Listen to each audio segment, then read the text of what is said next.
Good evening, students. Welcome to Learners Academy. Good evening, evening, sir. sir. Good evening. So yesterday we started chapter number 9, the second phase of trigonometry, which is named as application of trigonometry. And उसके अंदर जितना भी basics portion था वो हमने कल ख़त्म कर दिया था. होपफुली जितने भी लोग नहीं थे, एब्सेंट थे, उन्होंने कर लिया होगा कवर वीडियो देख के.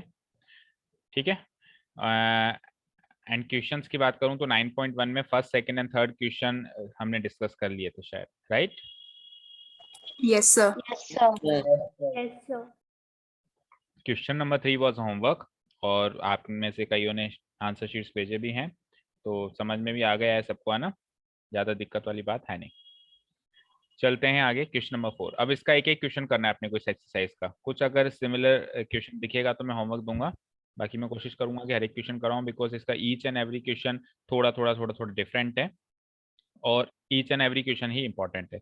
हाँ, नो डाउट लॉजिक एक ही लग रहा है. वही ट्रिगोनोमेट्री में एक साइड देखो, हर एक क्वेश्चन में आप करीब करीब देखो, एक साइड एक एंगल, ये एक साइड एक एंगल. अब बाकी चीजें वो पूछेगा. जैसे रीड आउट करते हैं question number 4. The angle of elevation of the top of A tower from A point on the ground. इतनी सी बात पढ़ के समझ में आ जाना चाहिए. The angle of elevation of the top of A tower from A point on the ground. देखो, कई बार बच्चे इस पर दिमाग लगाते हैं, टॉप ऑफ द टावर पर जाऊं, ग्राउंड से जाऊं, ग्राउंड से टॉप पे जाऊं, या टॉप से ग्राउंड पे आऊं, क्या करूं? आप सब कुछ भूल जाओ. यहाँ पे इन्होंने वर्ड क्या दे दिया? Angle of elevation. तो जब एंगल ऑफ एलिवेशन दे दिया तो ऑब्वियसली एलिवेशन हमेशा ग्राउंड से टॉप पे जाता है. एलिवेशन हमेशा क्या जाता है? Yes, sir. ग्राउंड से टॉप पे. डिप्रेशन क्या जाता है? हमेशा टॉप से ग्राउंड पे. अगर एलिवेशन की जगह डिप्रेशन होता तो टॉप से ग्राउंड पे जाता. ठीक है, वो भी वर्ड्स इन्होंने किसी क्वेश्चन में यूज किया है. ज्यादातर यूज एंगल ऑफ एलिवेशन ही होता है, और होते दोनों सेम ही है, इक्वल होते हैं, चाहे से एलिवेशन ले लो या चाहे से डिप्रेशन ले लो. तो बेसिकली एक राइट एंगल ट्रायंगल बना लीजिए फटाफट से.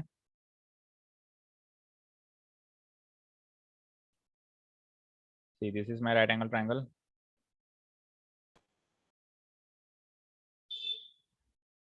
ABC, A, B, C. Right angle B पे कर दो. हाँ जी, एंगल ऑफ एलिवेशन जो है ग्राउंड से किसी टावर के टॉप पर. तो लेट अस सपोज कि ये टावर है मेरा, लेट अस सपोज कि ए बी मेरा टावर है, और ये ग्राउंड का एक पॉइंट है सी. वहां से टावर के टॉप पर, टावर के टॉप पर जो एंगल ऑफ एलिवेशन है, वो एंगल ऑफ एलिवेशन कितना दिया हुआ है? लेट अस सी. वो एंगल ऑफ एलिवेशन दिया हुआ है 30 डिग्री. देखो, कभी भी वर्ड प्रॉब्लम में, मैथमेटिकल वर्ड प्रॉब्लम या किसी भी वर्ड प्रॉब्लम में, अगर कोई इंफॉर्मेशन कॉमा के बीच में टैग की गई हो, फॉर एग्जांपल देखो यहाँ पे कॉमा लग रहा है, दिख रहा है सबको ग्राउंड के बाद? हाँ जी. Yes, sir. और फिर टावर के बाद भी लग रहा है comma. Yes, sir. What does that mean? इसका सीधा सीधा मतलब है कि विच से लेकर और यहाँ तक ये जो इंफॉर्मेशन है, नहीं यहाँ तक नहीं, कॉमा तक, ये इंफॉर्मेशन तो एक्स्ट्रा इंफॉर्मेशन है. आप एक बार इस इंफॉर्मेशन को डिलीट करके सेंटेंस को पढ़िए, आपको पता चल जाएगा एंगल ऑफ एलिवेशन क्या है. अब पढ़िए. The angle of elevation of the top of A tower from A point on the ground is 30 degree. तो एंगल ऑफ एलिवेशन कितना है? 30 डिग्री है. समझ आया? Sir. ठीक है. अब ऐसा नहीं है कि एक्स्ट्रा इन्फॉर्मेशन को छोड़ देना है, फिर एक्स्ट्रा इन्फॉर्मेशन को अलग से पढ़ना है. विच इज, विच का मतलब है यहाँ पर, विच का मतलब क्या है? ये पॉइंट की बात हो रही है. विच, ना ना ना ना, विच का मतलब जस्ट विच से हम जो वर्ड हम कब यूज करते हैं? जब हम पिछले वाले को संबोधित करते हैं. जैसे कि मेरे पास एक पेन है, मेरे पास एक पेन है जो जो बहुत सुंदर है. तो यहाँ पे जो वर्ड किसके लिए यूज किया हमने? इस पेन के लिए तो यूज किया. समझ रहे हो? इंग्लिश में इनको बोलते हैं रिलेटिव प्रोनाउंस. तो ये रिलेटिव प्रोनाउंस हमेशा अपने पिछले वाले नाउन के लिए आते हैं. तो यहाँ पे ये विच जो है पॉइंट के लिए आया है, यानी कि ये जो पॉइंट है, ये पॉइंट टावर के फुट से 30 मीटर की दूरी पर है. कौन सा पॉइंट? जिस पॉइंट से एंगल ऑफ एलिवेशन लिया जा रहा है. एंगल ऑफ एलिवेशन लिया जा रहा है पॉइंट सी से. तो पॉइंट सी टावर के फुट से कितना दूर है? 30 मीटर दूर है। समझ आया? Yes, sir. Yes, sir. यानी एंगल ऑफ एलिवेशन आ गया 30 डिग्री और ये आ गया 30 मीटर। आपसे पूछा क्या है? Find the height of the tower. Find the height of the tower. तो एक राइट एंगल ट्राइंगल है बेसिकली, जिसके अंदर हमको एडजेसेंट साइड गिवन है, एडजेसेंट साइड गिवन है 30 मीटर, ठीक है। एक एंगल गिवन है और आपसे ये वाली ए बी साइड पूछ ली। तो ए बी साइड कौन सी वाली साइड होगी बताओ? कौन सी वाली साइड है A B? Opposite. Opposite side, opposite side है ना। ये एडजेसेंट साइड है तो ये ऑपोजिट साइड है इसके थीटा के सामने वाली। यानी एडजेसेंट साइड दे दी है, ऑपोजिट साइड पूछ ली है। सोचो जरा, एडजेसेंट साइड दे दी, ऑपोजिट पूछ ली। एडजेसेंट एंड ऑपोजिट का कॉम्बिनेशन कौन से ट्रिग्नोमेट्रिक रेशियो में होता है? Tan theta. टेन थीटा और एक और Cot theta.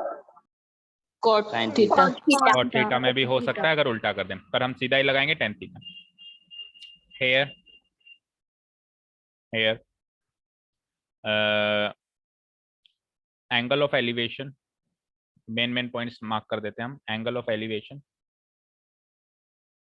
Equal to 30 degree, ठीक है। डिस्टेंस BC, डिस्टेंस BC कितनी है? 30 मीटर, ठीक है। या फिर इसको पूरा लिख लो, चलो। क्या है ये? Distance of the point C from the foot of the tower, है ना। ये है distance between point C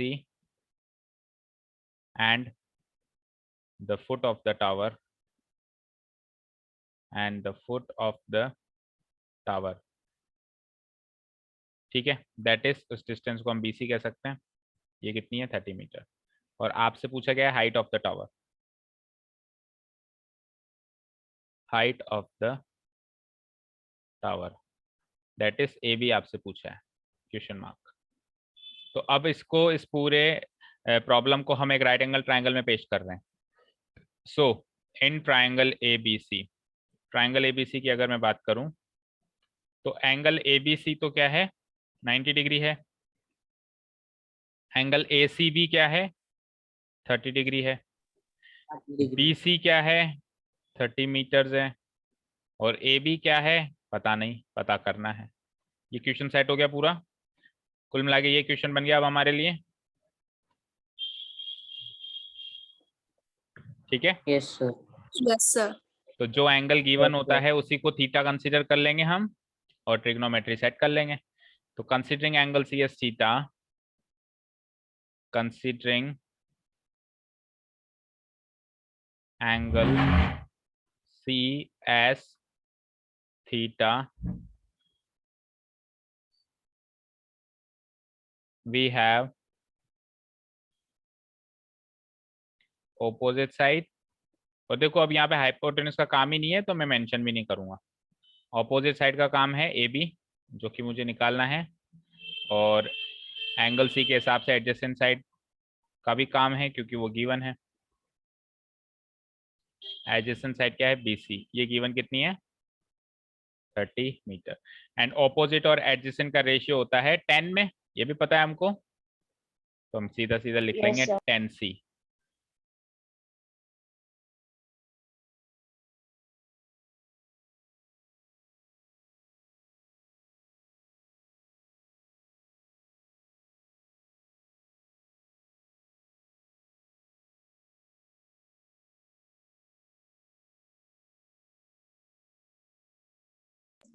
Excuse me, sir. आपकी आवाज नहीं आ रही।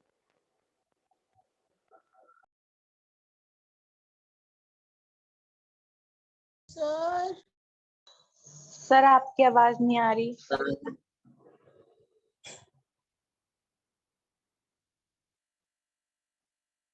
सर आपकी आवाज नहीं आ रही। सर आपकी आवाज नहीं आ रही।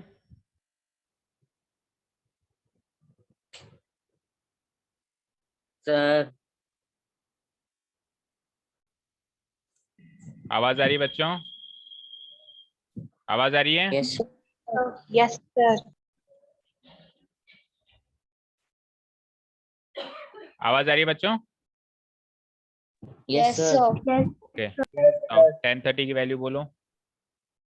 1/√3. 1/√3 इक्वल टू AB/30। यहाँ से हम AB की वैल्यू निकालेंगे तो हम क्या करेंगे, क्रॉस मल्टीप्लाई करेंगे AB इंटू √3 और इधर 30 इंटू 1, 30 इंटू 1 इज 30, तो AB की वैल्यू बिकम्स 30/√3। अब वैसे तो ये आंसर है, बट इसमें एक कमी है, बताओ क्या कमी है? डिनोमिनेटर इरेशनल है, डिनोमिनेटर इरेशनल है। ठीक है, अब मैथमेटिकल टर्म्स बोलना शुरू करो, है ना, बच्चों वाली बातें मत बोलो सर ये रूट वाला नंबर है। रूट वाला नंबर क्या होता है, सब बोलो कि इरेशनल नंबर है। इसको रैशनल बनाना है, रैशनल बनाने का तरीका है रैशनलाइजेशन।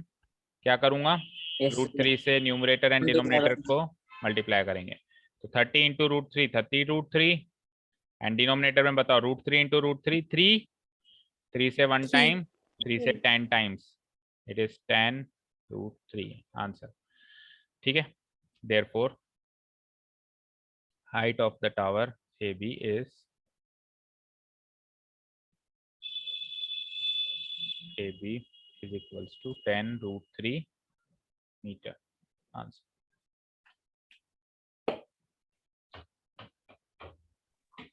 सर स्क्रॉल अप करना।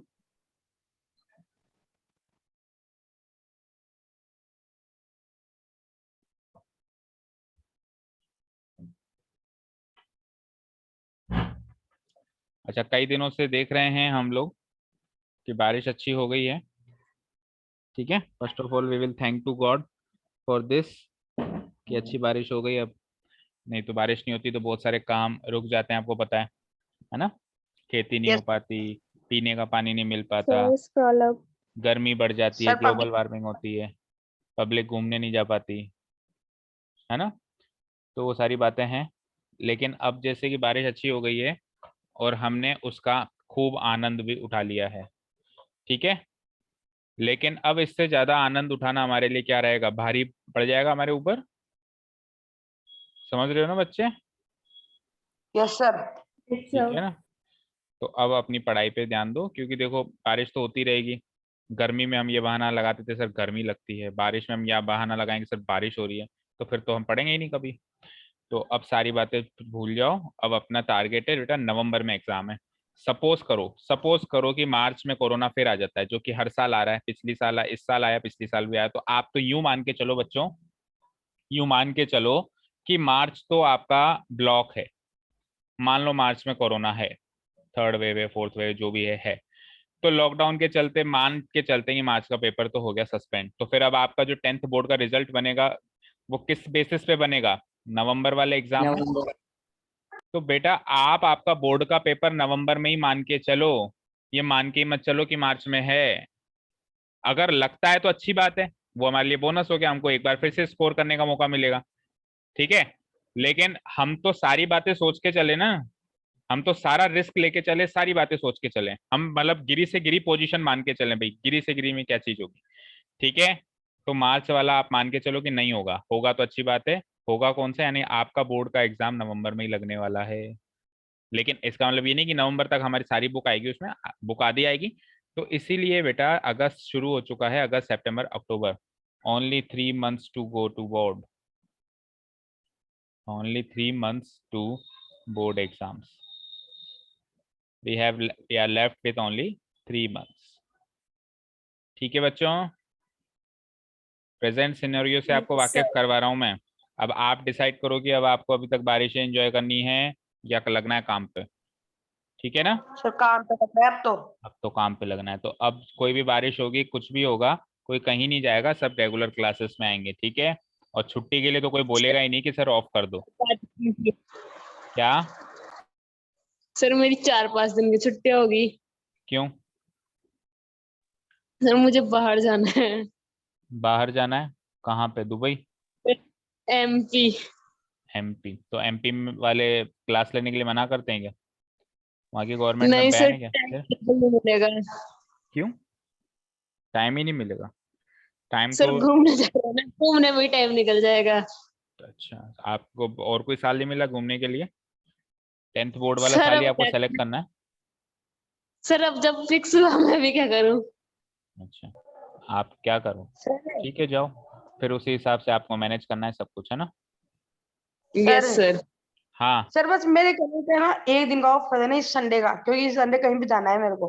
फिर बोले परमानेंट ही मत करना आप पूरे ऐसा साल। है, क्लास अब एक भी दिन ऑफ नहीं होगी, एक भी दिन, टिल नवंबर बोर्ड एग्जाम्स, है ना? जिसको जहां जाना है वो जा सकता है, वो आपकी पर्सनल चॉइस है।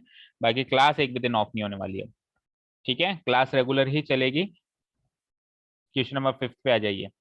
ए kite is flying at a height of 60 metre above the ground.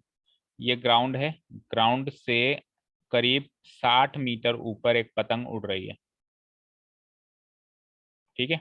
Ground से 60 मीटर ऊपर एक पतंग अब पतंग ऐसे सीधी तो उड़ेगी नहीं, ऑब्वियसली इसको इसको जो उड़ा रहा है वो कहीं यहाँ पे होगा, ठीक है? जो इसको उड़ा रहा है, और उड़ा भी किससे रहा होगा, मतलब अटैचमेंट किससे होगा, डोर से होगा, स्ट्रिंग से होगा ना। The string attach to the kite is temporarily tied to a point on the ground. हम कई बार ये चीज हम भी एक्सपीरियंस करते हैं, पतंग वतंग उड़ाते हैं ना जब अपन, तो अपन अक्सर ये काम करते हैं। आवाज आ रही है? Yes, sir. हम यस अक्सर सर। Yes sir. ये काम करते हैं कि जब हम पतंग उड़ाते हैं तो उड़ाते टाइम हम उसको टेम्पररी बेसिस पे किसी पॉइंट पे बांध देते हैं उसके धागे को, और वो अपने आप ही उड़ती रहती है। होता है कई बार ऐसा, है ना? Yes sir. ग्राउंड यस पे, सर। मान लो ये ग्राउंड है ना, ग्राउंड पे कोई खूंटा है, कोई भी पोल है, उस पे हमने स्ट्रिंग को बांध दिया और वो उड़ रही है। टेम्पररीली उसको टाई कर दिया एक ग्राउंड पे किसी एक पॉइंट पे, ये वो पॉइंट है जहाँ पे ट्राई कर दिया। द इंक्लिनेशन, अब इंक्लिनेशन कहूं या एलिवेशन कहूं एक ही बात है ना, यानी उठाव। The inclination of the string with the ground is 60 degree. ये ग्राउंड के साथ जो ये स्ट्रिंग है ये 60 डिग्री का इंक्लिनेशन बनाती है, यानी कि एलिवेशन, एंगल ऑफ एलिवेशन क्या हो गया मेरा, 60 डिग्री हो गया। Find the length of the string, इस धागे की लंबाई बताइए, इस स्ट्रिंग की लंबाई बताइए। कौन सी स्ट्रिंग की? ये जो स्ट्रिंग देख रहे हो, इस स्ट्रिंग की मुझे लंबाई बतानी है। अच्छा, और मुझे ये वाली हाइट गिवन है कि इस समय जो पतंग है वो ग्राउंड से एग्जैक्टली कितना ऊंची है, 60 मीटर ऊंची है। तो ये हाइट पता है मेरे को पतंग की, और मुझे इस यस धागे की सर। लंबाई की। यहाँ पे बच्चे अक्सर गलती ये कर देते हैं, देखो बच्चे अक्सर गलती ये कर देते हैं कि इंफॉर्मेशन पढ़ते हैं 60 मीटर ऊंची है, तो इस डिस्टेंस को 60 मीटर मान लेते हैं। बेटा हमेशा याद रखना, ऊंचाई हमेशा सीधी होती है। अगर 60 मीटर ऊंची है तो आप ग्राउंड से ऊंचाई ऐसे लोगे, ऐसे टेढ़ी नहीं लोगे। तो ये है 60 मीटर, वो तो एक्चुअली आपको निकालनी है, ये डिस्टेंस तो आपको निकालनी है। समझ गए? Yes sir. Yes yes sir. ठीक है, चलिए तो राइट एंगल ट्रायंगल तो बनना ही है। आ जाइए, शुरू हो जाते हैं। ABC, triangle ABC। अगर आपको इस तरीके से समझने में प्रॉब्लम हो रही है तो आपको, तो मैं इसको फ्लिप कर दूं। ये लो, फ्लिप कर देते हैं ट्रायंगल को।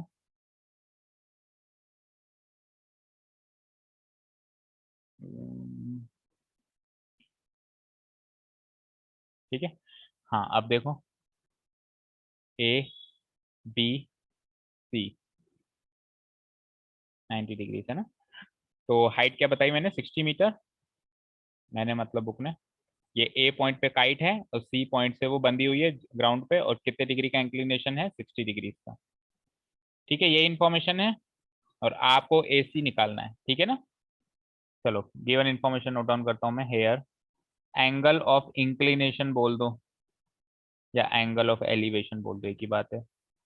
Angle of inclination equal to 60 degree है, ठीक है। Height of the kite, height of the kite from the ground, kite की हाइट कितनी है ग्राउंड से, 60 मीटर, राइट। और यस सर। आपको लेंथ ऑफ द स्ट्रिंग, अच्छा height of the kite from the ground को आप क्या बोल सकते हो, AB, है ना। तो AB की वैल्यू होगी 60 यस मीटर। सर। और जो length of the string, door की जो लंबाई है, उसको आप AC बोल सकते हो इस फिगर के according, that is AC। Yes sir. This is what we need to find, इसको पता करें, दिस इज द क्वेश्चन। चलो इस पूरी बात को जैसे पिछली बार ले गए, हम एक राइट एंगल ट्रायंगल में कंसीडर करते हैं, है ना। So in triangle ABC, in triangle ABC सबसे पहले तो एंगल ABC 90 डिग्री लिख देते हैं, और दूसरा एंगल कौन सा गिवन है, सी, ए सी भी है ना, ए सी बी को क्या लिखें बोलो, 60 डिग्री, और ए बी 60 मीटर, एंड ए सी हमको पता करना है। हो गया क्वेश्चन सेट।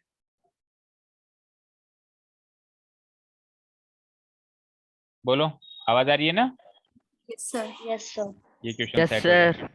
अब एंगल सी को थीटा मानो। अच्छा, अब यहाँ पे 10 लगाएंगे या और कुछ लगाएंगे, इसका पता हमको कहाँ से चलेगा, फिगर से चलेगा। देखो अब की बार क्या गिवन है, इसके हिसाब से ये ऑपोजिट साइड है, यानी ऑपोजिट साइड तो गिवन है ए बी, और निकालनी है ए सी, लेंथ ऑफ द स्ट्रिंग। तो ऑपोजिट साइड गिवन है और हाइपोटेन्यूस निकालनी है। अब की बार एडजेसेंट साइड का कोई रोल नहीं है, तो आप केवल वो वाला रेशियो सोचो जिसके अंदर ऑपोजिट और हाइपोटेन्यूस इन्वॉल्व होते हैं। Sine theta. Sine theta, sine theta. Sine theta opposite by hypotenuse, तो वी विल सिंपली राइट। अच्छा, वो कंसीडरिंग वो एंगल भी मानना है वैसे तो। अब इस क्वेश्चन में मैं लिख रहा हूँ, बाकी क्वेश्चंस में अब आगे से नहीं लिखूंगा ना, आप 2-3 लाइनें छोड़ते हुए चलना, बाद में करते रहना ना। Considering angle C S theta we have, because ये फॉर्मेलिटी है, हम मैक्सिमम यूटिलाइजेशन टाइम का करें क्वेश्चंस करने में, है ना। वी हैव, किस किस का रोल है इसमें, ऑपोजिट साइड का और हाइपोटेन्यूस का ना। ऑपोजिट साइड ए बी है, कितनी है, 60 मीटर है, और हाइपोटेन्यूस ए सी है ना, कितनी है हाइपोटेन्यूस ए सी, पता नहीं, निकालनी है हमको। निकालिए। ठीक है, तो टेन सी, और टेन सी क्या, साइन सी, ऑपोजिट और हाइपोटेन्यूस से क्या होगा, साइन वाला रेशियो होगा। पहले तो फॉर्मूला लिख लेते हैं अपन, ऑपोजिट साइड बाय हाइपोटेन्यूस।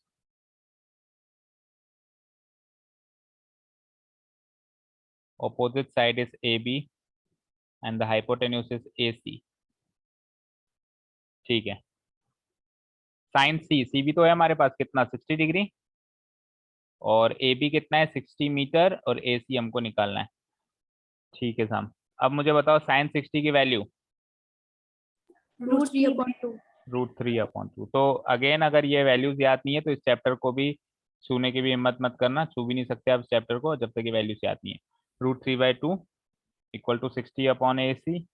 तो यहाँ से क्रॉस मल्टीप्लाई करेंगे, A C into √3 equal to 2 into 60 which is 120।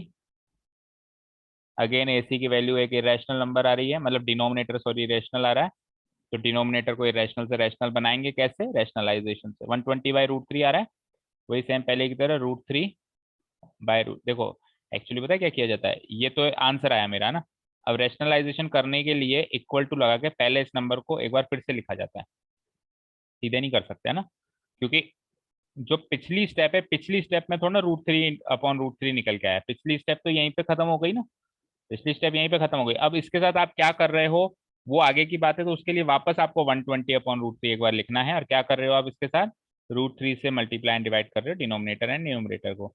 It will be 120√3, and denominator में √3 इंटू √3 3 से कट गया, कितना है 40।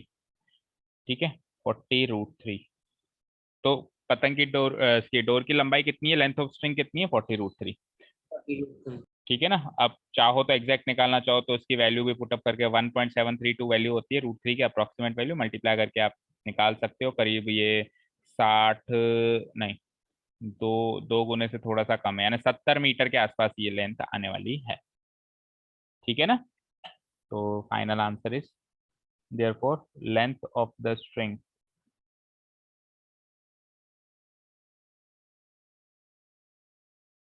String AC equals to 40√3 metre. ठीक है, तो अगली बार आपको पतंग को 60 मीटर ऊंचा उड़ाना है और आप 60 डिग्री के एंगल पे खड़े हैं, तो आपको डोर की लंबाई कितनी लेनी पड़ेगी, 40√3 मीटर्स लेनी पड़ेगी। ठीक है, हो रहा है practical application of trigonometry. Yes sir. Yes sir.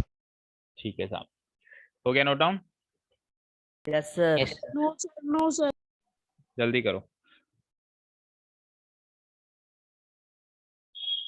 Sir एक बार स्क्रॉल डाउन कर दो ना। स्क्रॉल अप और down, scroll up. Up sorry.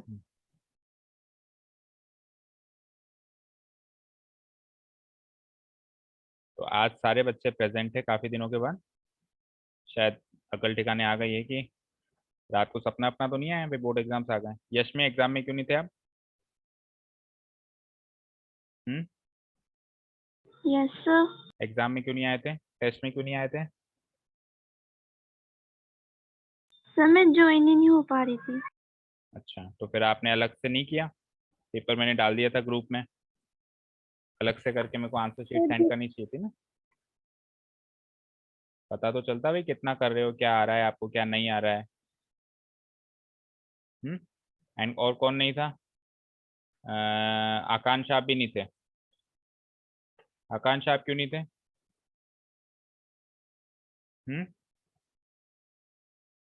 बोलो आकांक्षा गुप्ता जी, खंडेलवाल जी सॉरी, बोलो क्यों नहीं थे? बोलो, आवाज नहीं आ रही मेरी? ये तब नहीं आ रही थी? आप तो बगल में रहते हो, आपका तो नेटवर्क सबसे तेज आना चाहिए। और कौन नहीं था बताओ टेस्ट में? रिजल्ट देख लिया सबने अपना अपना? Yes sir. तो थोड़ा यस सा, सर। तो थोड़ा Yes, सा sir. राह से, थोड़ा सा हल्का सा राह से भटकने का नतीजा देख लिया होगा सबने, है ना? थोड़ी सी सावधानी हटाने का और दुर्घटना घटी, सावधानी हटी और दुर्घटना घटी। चलो चलते हैं नेक्स्ट क्वेश्चन पे। क्वेश्चन नंबर 6 देखिए, ए 1.5 मीटर टॉल बॉय, एक लड़का है जिसकी हाइट है 1.5 मीटर, फाइन, यहाँ तो कोई डाउट नहीं है। मान लो ये लड़का है 1.5 मीटर लंबा, ठीक है। ये standing at some distance from a 30 metre tall building, ये 30 मीटर टॉल बिल्डिंग से कुछ दूरी पर ये लड़का खड़ा है, यानी ये डिस्टेंस, ये जो हाइट है बिल्डिंग की, ये जो हाइट है बिल्डिंग की, ये है 30 metre. The angle of elevation, अब एलिवेशन वैसे भी नीचे से ऊपर जाएगा, फ्रॉम हिज आइज, उसकी आइज, अब आइज बताओ इस पॉइंट पे होंगी नीचे वाली या ऊपर वाले पॉइंट पे होंगी उसकी आंखें? ऊपर वाली। ऊपर वाली। ऊपर वाली। किसी के पैरों में तो होती नहीं आंखें, है ना? जहाँ पे उसकी हाइट खत्म हो रही है 1.5 मीटर टॉल बॉय की, वहीं से आइज शुरू होंगी। तो अब एग्जैक्टली ऐसे तो नाप नहीं सकते कि सर आंखों के ऊपर भी थोड़ी सी जगह बची होगी, इतना हमको अप्रोक्सीमेट नहीं जाना है, हम इसी को, इसी पॉइंट को आइज मान लेते हैं। आइज से लेकर और top of the building, top of the building ये है, ये टॉप ऑफ द बिल्डिंग का जो एंगल ऑफ एलिवेशन बनेगा वो ये बनेगा, यस और नो? यस बनेगा ना? सर। ये angle of Yes, sir. Elevation बन गया। अब ये क्या कह रहा है, ये एंगल ऑफ एलिवेशन बढ़ जाता है 30 डिग्री से, ये 60 डिग्री हो जाता है, यानी अभी तो है ये 30 डिग्री और ये बढ़ के हो जाता है 60 डिग्री। कब हो जाता है 60 डिग्री? जैसे जैसे ये बिल्डिंग की तरफ जाता है, as he walks towards the building, यानी लड़का अभी यहाँ पर है, थोड़े टाइम के बाद मान लो लड़का मेरा आ गया कहाँ, अब हाइट तो उतनी है उसकी आज भी, बिल्डिंग की तरफ जाएगा तो हाइट तो ना बढ़ जाएगी, हाइट तो वही रहेगी 1.5 मीटर, लेकिन अब लड़का यहाँ आ गया, तो अब यहाँ उसकी आंखें हो गई, तो यहाँ से लेके जो एंगल ऑफ एलिवेशन है वो बढ़ गया, 60 डिग्री हो गया, हो गया। अच्छा एक चीज याद रखना, जैसे जैसे आप उस बिल्डिंग की तरफ बढ़ेंगे तो मुझे बताओ आपका एंगल ऑफ एलिवेशन बढ़ेगा या घटेगा? बढ़ेगा सर। बढ़ेगा, है ना? कई बार ऐसे क्वेश्चंस में कुछ क्वेश्चंस ऐसे भी मिलेंगे जिसमें आपको क्लियर नहीं दिया गया होगा, जैसे यहाँ तो क्लियर दिया हुआ है कि 30 से 60 हो गया, आपको कई बार ऐसे भी कह देता है कि 30 और 60 के बीच में घूम रहा है, अब आपको सोचना पड़ेगा कि दोनों में से 30 कौन सा है और 60 कौन सा है। तो जो एंगल दूर होगा वो छोटा होगा, जो एंगल नजदीक होगा वो बड़ा होगा, क्योंकि जैसे जैसे मैं इस और राइट साइड में इसके फुट की तरफ अप्रोच करूंगा, बिल्डिंग के फुट की तरफ अप्रोच करूंगा, तो मेरा एंगल ऑफ एलिवेशन बढ़ता जाएगा, बिल्कुल फुट पे आ जाऊंगा तो बिल्कुल 90 डिग्री हो जाएगा, हो जाएगा? Yes sir. ठीक है, Yes, sir. तो ये सारे लॉजिक्स याद रखना कि जैसे जैसे करीब जाओगे बढ़ जाएगा, तो 30 डिग्री से 60 डिग्री हो जाता है जैसे जैसे वो बिल्डिंग की तरफ आता है। आपसे क्या पूछ लिया, find the distance he walked towards the building, तो वो 30 डिग्री से 60 डिग्री उसका हो गया, तो अब वो जिस भी पॉइंट पे खड़ा है जहां से एंगल ऑफ एलिवेशन अब 60 डिग्री है, कल 30 डिग्री था, तो पिछले वाले पॉइंट से और अब वाले पॉइंट में उसने कितनी डिस्टेंस ट्रेवल करी, कितनी डिस्टेंस उसने वॉक करी बिल्डिंग की तरफ। क्वेश्चन समझ में आया? Yes, sir. यस। ठीक है ना? एक बार दोबारा बता दो। उसको कितना बिल्डिंग की तरफ जाना चाहिए ताकि उसका एंगल ऑफ एलिवेशन 30 डिग्री से 60 डिग्री हो जाए? शॉर्ट फॉर्म में समझाऊं तो, है ना। बिल्डिंग की हाइट दे दी 30 मीटर, लड़के की हाइट दे दी 1.5 मीटर, बस इतनी सी बात है। उसके अलावा और कुछ इंफॉर्मेशन नहीं है। उसके बाद ये एक इंफॉर्मेशन है कि पहले तो जहाँ पे वो खड़ा था वहां से 30 डिग्री का एंगल ऑफ एलिवेशन बढ़ रहा है, और थोड़ी देर के बाद 60 डिग्री हो गया जैसे जैसे वो वॉक करते हुए बिल्डिंग की तरफ गया। तो उसने कितना वॉक किया, ये आपका क्वेश्चन है, या उसको कितना वॉक करना चाहिए ताकि एंगल ऑफ एलिवेशन 30 से 60 हो जाए, ये आपका क्वेश्चन। समझ आया? Yes sir. तो अब थोड़ा सा फिगर यहाँ पे, थोड़ा सा फिगर यहाँ पे चेंज होगा। राइट एंगल ट्रायंगल तो बनेगा ही, पर 2 राइट एंगल ट्रायंगल बनेंगे, ऐसे बनाओ।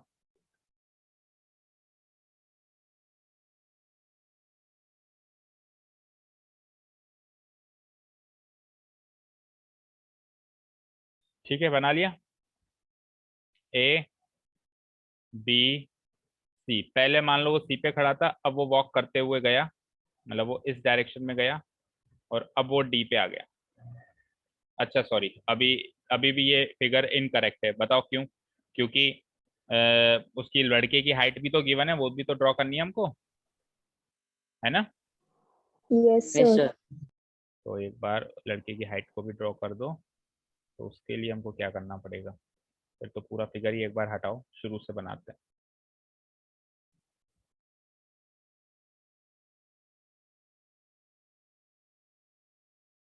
इसको थोड़ा सा बढ़ा दो, और क्या, ये लो, इसको बढ़ा दो, इसको नहीं, फिर ये नहीं बढ़ पाएगा ना, चलो कोई बात नहीं।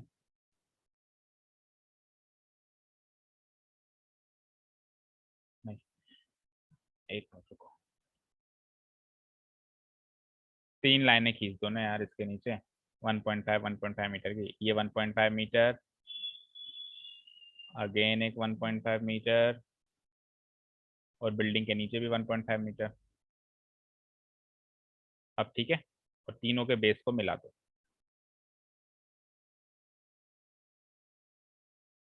बिल्डिंग के नीचे क्यों खींची है? भाई अगर लड़का जमीन पे खड़ा होगा तो बिल्डिंग भी तो जमीन में होगी, आसमान में थोड़ा ना होगी। ये जमीन मान रहा हूँ मैं, ये बेस है, ये ग्राउंड है, ठीक है, ये ग्राउंड है। पिछले केस में मैं उसको ग्राउंड मान रहा था ना, क्योंकि लड़के की हाइट का कोई कॉन्सेप्ट नहीं दिया हुआ था। ठीक है, अभी समझ आया? Yes sir. अभी ये ग्राउंड है, यस ये सर। ग्राउंड है, तो ये लड़का है मेरा कितना बड़ा, कितना ऊंचा, मतलब 1.5 मीटर, 1.5 मीटर का लड़का है। अच्छा, टोटल हाइट है बिल्डिंग की कितनी, 30 मीटर। अब टोटल हाइट है, याद रखना, ये पूरी हाइट है यहाँ से लेकर और पूरी नीचे तक, ग्राउंड से लेकर ये टोटल हाइट है 30 मीटर। क्लियर? ए बी, पहले लड़का था सी पॉइंट पर, अब लड़का है डी पॉइंट पर, आगे खिसक गया, ठीक है। और नीचे के भी पॉइंट्स मार्क करने पड़ेंगे आपको, तो आप मार्क कर दीजिए ई एफ जी। कोई डाउट यहाँ तक? No sir. ये हो गया हमारा फिगर तैयार।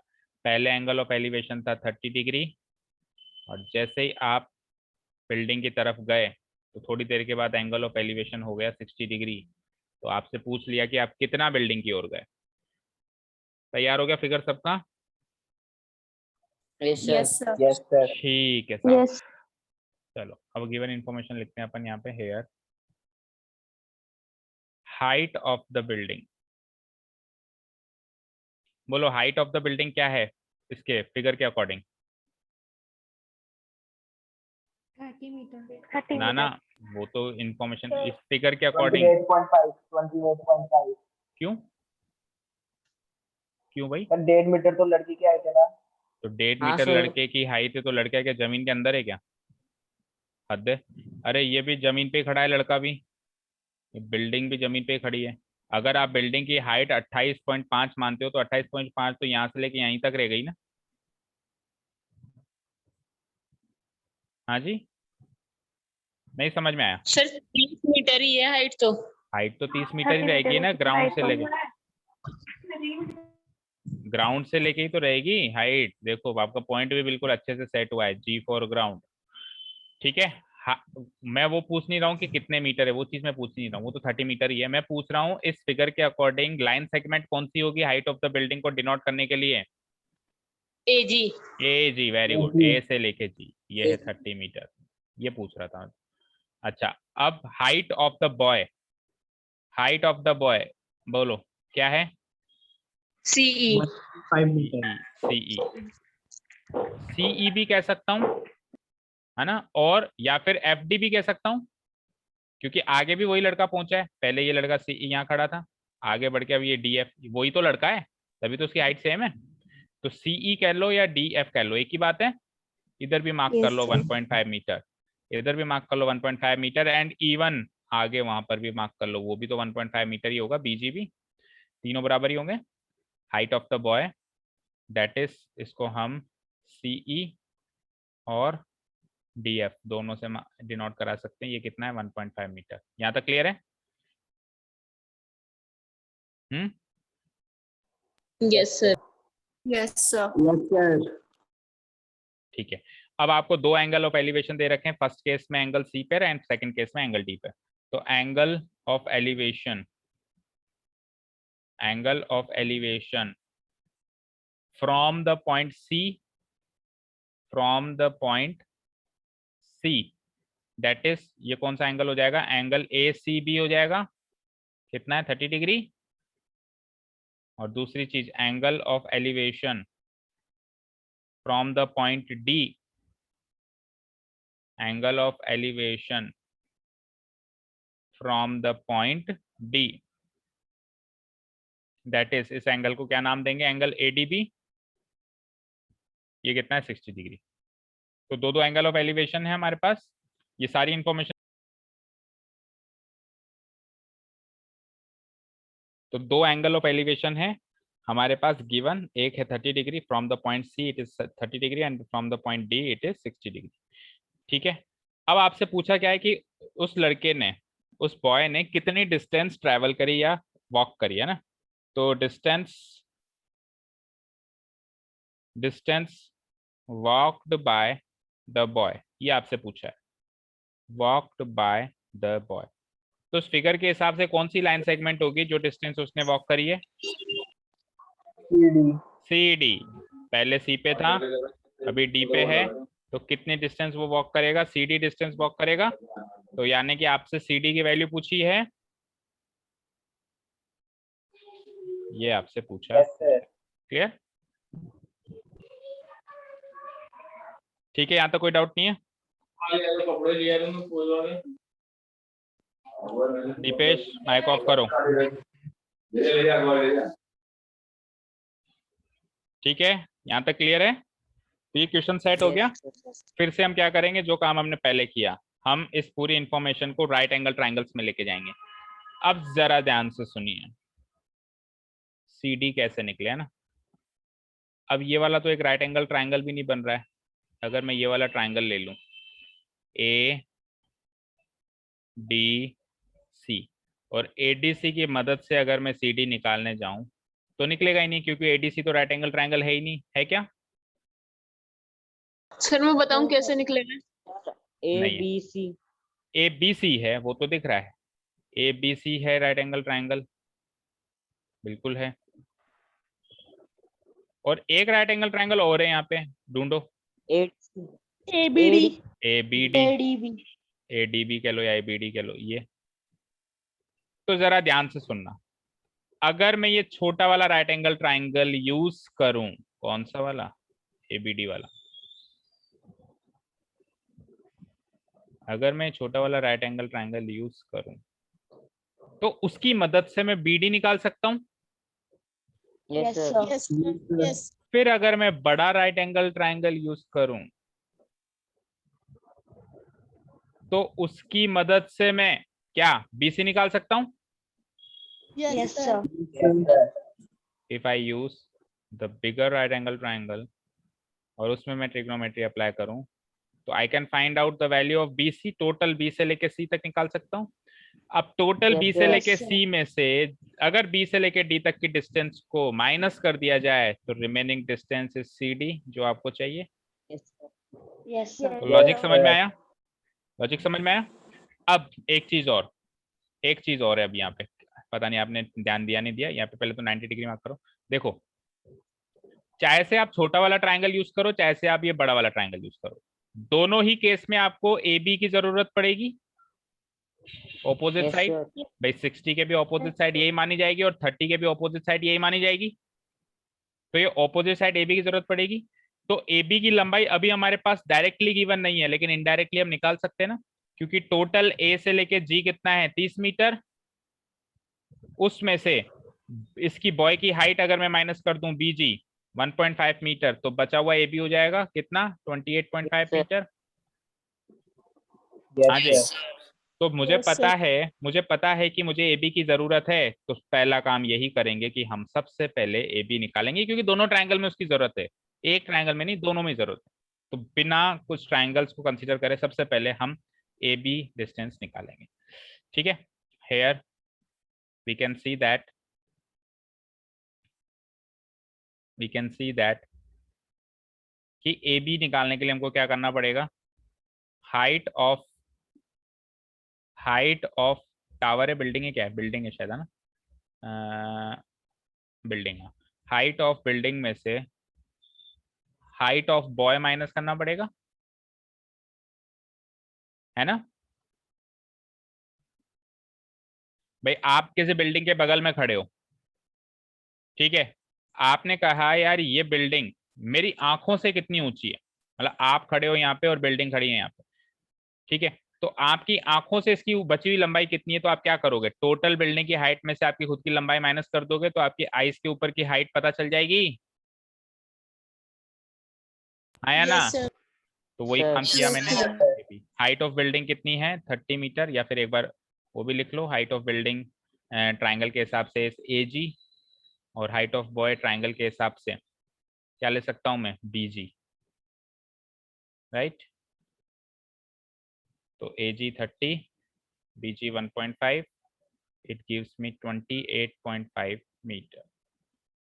सबसे पहला काम तो आपने ए बी निकाल लिया, ये सबसे सही कर लिया। अब ये ए बी दोनों में काम आ जाएगा, सीधे सीधे हम ट्रिग्नोमेट्री अप्लाई। अच्छा, यहाँ पे इसको बीजी भी लिख लो, फिर आप तीनों ही होंगे, है ना, ये सीई कह लो, डी एफ कर लो, या फिर बीजी भी कह सकते हो, क्योंकि काम तो अल्टीमेटली बीजी आया ना, तो उसको तो लिखो कम से कम 1.5 मीटर। ना तो मुझे सीई काम आया, क्या काम आया आपको, ना तो आपको सीई काम आया, ना आपको डीएफ काम आया, अल्टीमेटली काम कौन आया, बीजी, तो उसकी वैल्यू तो लिखो भाई 1.5 मीटर है गिवन इन्फॉर्मेशन में। ठीक है साहब, अब आप ट्राइंगल ले लीजिए, सबसे पहले छोटा ले लें या बड़ा लें, बोलो, बड़ा ले लेते हैं, चलो सबसे पहले बड़ा ले, अरे बड़ा ले ले, बड़ा। नाउ इन ट्राइंगल, बड़ा वाला ट्राइंगल एबीसी है ना, इसलिए फिर छोटा वाला एबीडी हो जाएगा। तो एबीसी के अंदर एंगल एबीसी 90 डिग्री है, दूसरा एंगल एसीबी ये कितना है 30 डिग्री, नहीं 60 डिग्री, नहीं 30 डिग्री, बढ़ जाता है बाद में एंगल, है ना। और AB अभी अभी निकाल लिया मैंने, कितना है 28.5 मीटर, और आपको ये पूरा टीचे का बेस BC की वैल्यू फाइंड आउट करनी है। हो गया क्वेश्चन सेट भाई। बड़े वाले ट्रायंगल कंसीडर करो, फिर से आ जाओ यहाँ पे, देखो इमेजिन करो, this is our bigger triangle, bigger right angle triangle out of the two. इस बड़े वाले राइट एंगल ट्रायंगल में जब अपन बड़े ट्रायंगल को कंसीडर कर रहे हैं तो भूल जाओ, ऐसे मानो ये बीच की लाइन AD वहां पे है ही नहीं, ऐसे मानो ये लाइन वहां पे है ही नहीं, है ना, ऐसे मानो कि ये बस एक ट्रायंगल है ABC। तो उसमें एंगल ABC 90 डिग्री है, एंगल AC भी 30 डिग्री है, और AB मेरा 28.5 मीटर है। आपको ये टोटल पूरा बेस नीचे का निकालना है, B से लेके C तक का टोटल बेस, ठीक है, BC आपको निकालना है। अब एंगल C को थीटा मानेंगे, वो 2-3 लाइंस की स्पेस आप छोड़ दीजिए, और क्या ऑपोजिट आएगी क्या हाइपोटेन्यूज आएगी वो आपको खुद को सोचना है। अभी तो आप मुझे फिगर में देख के बताइए जरा, एंगल C को थीटा मानते हुए मुझे बताइए क्या तो चाहिए और क्या दिया हुआ है। अगर एंगल C को थीटा माने बड़े वाले ट्रायंगल में ABC में, तो कौन सी साइड गिवन है और कौन सी साइड निकालनी है। सर अपोजिट गिवन है, एडजेसेंट निकालनी है। Very good, very good. Opposite तो गिवन है यानी AB तो गिवन है, और एडजेसेंट निकालनी है यानी BC निकालनी है। अब आप ही बताओ कि ऑपोजिट और एडजेसेंट का कॉम्बो, इसका कॉम्बिनेशन कौन से रेशियो में होता है। Sir tan theta. tan theta में। तो मैं स्ट्रेट अवे tan C लिख रहा हूँ, मैं स्ट्रेट अवे टेन सी लिख रहा हूँ, उसके पीछे की जो एंगल सी को थीटा बेटा मानने वाली है आप 2-3 लाइन छोड़ दीजिए, एग्जाम में आपको जरूर लिखनी है वो चीजें, लेकिन टू सेव अवर टाइम वो फॉर्मेलिटी मैं नहीं कर रहा हूँ। सो टेन सी सीधे लिख रहा हूँ मैं, है ना। फॉर्मूला लिख देता हूँ, opposite side bye adjacent side, right.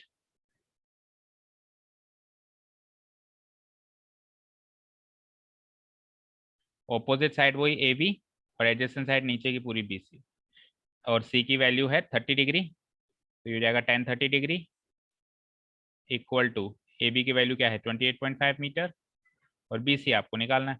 बोलो 10 30 की वैल्यू अभी अभी बताई भी थी आपने एक दो क्वेश्चन पहले, 1/√3 equal to 28.5 by B C, cross multiply करते हैं, it gives me B C into 1 और उधर आ जाता है 28.5 इंटू √3, बी सी बन जाए बी सी, तो ये तो हो गया बी सी, और वहाँ पे 28.5 √3 को से मल्टीप्लाई होगा तो ये बन जाएगा 28.5 √3 ही बन जाएगा। तो बी सी कितना आ गया 28.5 √3 मीटर। √3 की वैल्यू को हमको पुटअप नहीं करना है, √3 को √3 रहने देना है, ठीक है। Yes sir. अब चलते हैं छोटे ट्रायंगल, अगेन इन ट्रायंगल छोटा वाला पैक A B D, A B D angle A B D इसमें 90 डिग्री है। दूसरा एंगल कौन सा है ए डी बी, कितना 60 डिग्री, और ए बी इसमें भी है, उसमें भी थी, इसमें भी है, कितनी 28.5 मीटर। और मुझे इसका बेस निकालना है, इसका बेस क्या है बी डी या डी बी लिख लो, डी बी, डी बी ये मुझे निकालना है। हो गया इसका भी क्वेश्चन सेट। सर अब उसमें टेन थीटा लगा था तो इसमें भी टेन थीटा ही लगना चाहिए, क्योंकि लॉजिक तो सेम ही चल रहा है। ये थीटा के सामने वाली साइड इसमें भी गिवन है, और थीटा के नीचे वाली साइड बची हुई साइड आपको निकालनी है, यानी ऑपोजिट और एडजेसेंट। ऑपोजिट एडजेसेंट वही टेन थीटा में ही रहेगा। तो अब की बार टेन डी निकालना, लेकिन पहले टेन सी निकाला था एंगल सी को थीटा मानते हुए, अब डी को थीटा मान रहे हो तो tan D, tan D, so tan D equal to formula remains the same, opposite by adjacent।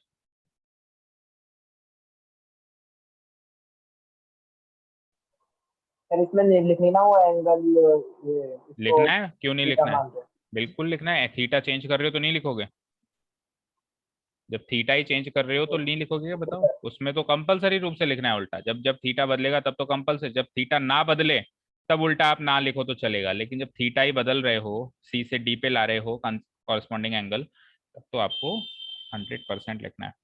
लेकिन मैंने उसमें भी नहीं लिखा ना, इसलिए मैं इसमें भी नहीं लिख रहा हूँ।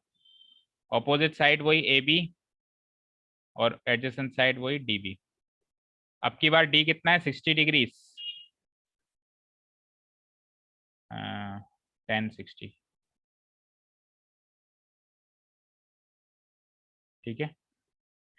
ए बी 28.5 गिवन है, और बी डी बी ये आपको फाइंड आउट करना है। बोलो 1060 कितना होता है जरा, √3 ओनली √3, ठीक है। क्रॉस मल्टीप्लाई करते हैं, तो √3 के नीचे कुछ नहीं है तो 1 लगा सकता हूँ मैं, करो cross multiply, it is D B multiplied by √3 equal to 28.5 multiplied by 1, और 28.5 को 1 से मल्टीप्लाई करेंगे वो उसकी वही चीज़ आ जाएगी। तो डीबी की वैल्यू क्या आती है देखो, डिवाइड बाय √3, तो इरेशनल आ गया अगेन, ये इरेशनल आ गया ना। तो रैशनल करने के लिए क्या करेंगे, वही न्यूमरेटर डिनोमिनेटर को √3 एंड √3 से मल्टीप्लाई, राइट, है ना। 28.5 इंटू √3 क्या हो जाएगा, वही जैसे पहले हुआ था 28.5 √3 हो जाएगा, एंड √3 इंटू √3 क्या हो जाएगा 3। कट रहा है क्या ये 28.5 3 से चेक करो, यस सर। सर 9.5/√3 3 9 या 27, 3 5 या 15 अपॉन √3 नहीं बेटा, इंटू √3, 9.5 √3। यस सर तो डीबी इज 9.5 √3 मीटर्स। यहाँ तक क्लियर है। अब टोटल बीसी आया मेरा 28.5 √3 मीटर, उसमें से ये बचा हुआ आया डीबी 9.5 √3 मीटर। तो बचा हुआ जो सी डी आप निकाल लोगे ना माइनस करके, now distance walked by the boy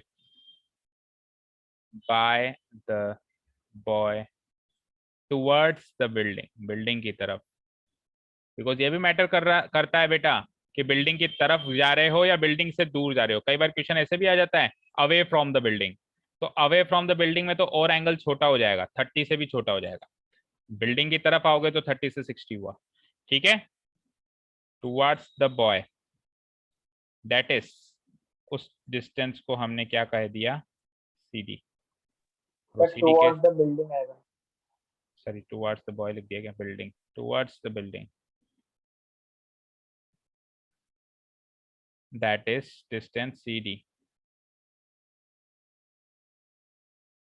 equal to total distance BC में से, भाई आप पहले बिल्डिंग से कितना दूर थे, BC दूर थे, और बाद में आप बिल्डिंग से DB ही दूर हो, तो BC कितना आया था 28.5√3 माइनस DB कितना आया 9.5√3। इतने मीटर आप डिस्टेंस चल लिए, दैट मीन्स, है ना, माइनस करो, तो 28.5 में से 9.5 माइनस कर लो, कितना आया 19√3 मीटर। आंसर मैच करो पीछे से।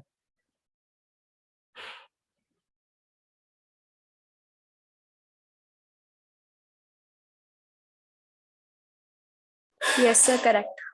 करेक्ट, समझ में आया बच्चों सबको? Yes sir. अच्छा, इस तरह के क्वेश्चंस में याद रखना, आपका फिगर भी काफी अच्छा वेटेज रखता है। आप कितना सुंदर और कितना क्लियर फिगर बनाते हो, आधे से ज्यादा क्वेश्चन तो फिगर बनाते टाइम ही सॉल्व हो जाता है, तो आप फिगर कितना अच्छा बनाओगे उसके भी वेटेज रहेगा इस तरह के क्वेश्चंस में, जिसमें सिंपली राइट एंगल ट्राइंगल बना हुआ है, ठीक है, सिंपली केवल, और आगे पीछे कुछ नहीं है, तो उसमें तो इतना ज्यादा वेटेज नहीं है उस फिगर का। लेकिन इस तरह का कोई फिगर बनता है जैसे आप देख रहे हो अभी स्क्रीन पे, तो इसका काफी अच्छा वेटेज होता है। अगर 3 मार्क्स का क्वेश्चन है तो आप ये मान के चलिए 1 नंबर का फिगर है 3 में से, ठीक है। सब कुछ क्लियरली मेंशन करना है आपको उस फिगर में। Is that clear? Yes sir. Yes, sir. Note down हो गया सभी का? Yes, sir. Yes, sir. Okay, एक मिनट होल्ड करो। ओके, क्वेश्चन नंबर 6 के बाद 7th वाला क्वेश्चन अलग पैटर्न का है, तो ये डिफरेंट पैटर्न का है, इसलिए मैं अभी नहीं करवा पाऊंगा शॉर्ट में, जल्दीबाजी में, क्योंकि इसको अच्छे से समझेंगे हम, और होमवर्क भी नहीं दे पाऊंगा। तो मैं देखता हूँ क्वेश्चन नंबर 6 से ही मिलता जुलता कोई क्वेश्चन अगर मुझे दिख जाता है तो वो आप होमवर्क में ट्राई करो। देखो,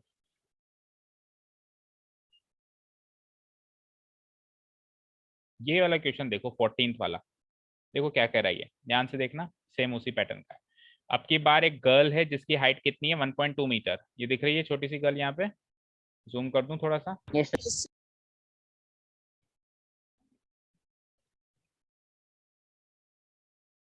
ठीक है, और करूं? No sir. No sir. अब तो बहुत क्लियर दिखेगी, दिख रही है, कभी भी नहीं दिखी? Yes sir. Yes, sir. ठीक है, तो पहले फिगर वाइज मैं आपको क्वेश्चन को समझा देता हूँ, फिर रीड बाद में करते हैं। ये कह रहा है कि, क्योंकि मुझे तो याद है क्वेश्चन क्या है, देखो एक लड़की है 1.2 मीटर जिसकी हाइट है ना, वो देखती है, वो एक पॉइंट ऑफ टाइम पे देखती है एक गुब्बारे को, एक बैलून को, ऊपर दिख रहा है बैलून, तो जब वो उस Yes, sir. गुब्बारे को देखती है, जब वो उस गुब्बारे को देखती है, तो उसकी आईज से उस गुब्बारे का एंगल ऑफ एलिवेशन बन रहा था 60 डिग्री। अब कैसे बनाओगे, उस गुब्बारे से नीचे हाइट ड्रॉ करोगे, बिल्कुल ग्राउंड पे नहीं, मतलब उसकी आइस की लेवल पे, उसका आइस का लेवल ये है कि आइस की लेवल पे आप एक हाइट ड्रॉ करोगे, और फिर लाइन ऑफ साइट जो हमने कल डिस्कस किया था, तो लाइन ऑफ साइट और ये जो horizontal line on the ground है, इसके बीच का एंगल ये 60 डिग्री है, दिखाई दे रहा है सबको ये वाला angle? Yes, sir. Yes, sir. Yes sir. कुछ देर बाद, अच्छा, ये जो गुब्बारा है ये जमीन से 88.2 मीटर ऊंचा है। कितना ऊंचा है? 88.2। पहले भी ये नहीं, 88.2 नहीं, एक मिनट रुको, हाँ सही है, 88.2 मीटर ऊंचा है टोटल ग्राउंड से, यानी कि यहां से लेकर और यहां तक, पूरा ग्राउंड तक, ये टोटल कितना ऊंचा है? 88.2 मीटर। अब इसमें से 1.2 तो उसकी हाइट चली गई लड़की की, तो लड़की की आंखों से लेकर और इसकी बैलून की हाइट कितनी बची? 1.2 माइनस करेंगे तो 87 ही बचेगा। Yes, sir. Yes, sir. यानी यहाँ से लेकर और यहाँ तक ये 87, टोटल हाइट है वो 88.2 टोटल हाइट है ना। ठीक है। अच्छा, अब ये जो बैलून है, हवा कुछ ऐसी चल रही है कि ये हॉरिजॉन्टली मूव कर रहा है, यानी ये ऊपर नीचे ऐसे टेढ़ा मेढ़ा कहीं नहीं जा रहा, वो सीधा सीधा चले जा रहा है। थोड़ी देर के बाद बैलून उड़ के यहाँ पे पहुंच गया। लड़की तो अभी भी वहीं खड़ी है।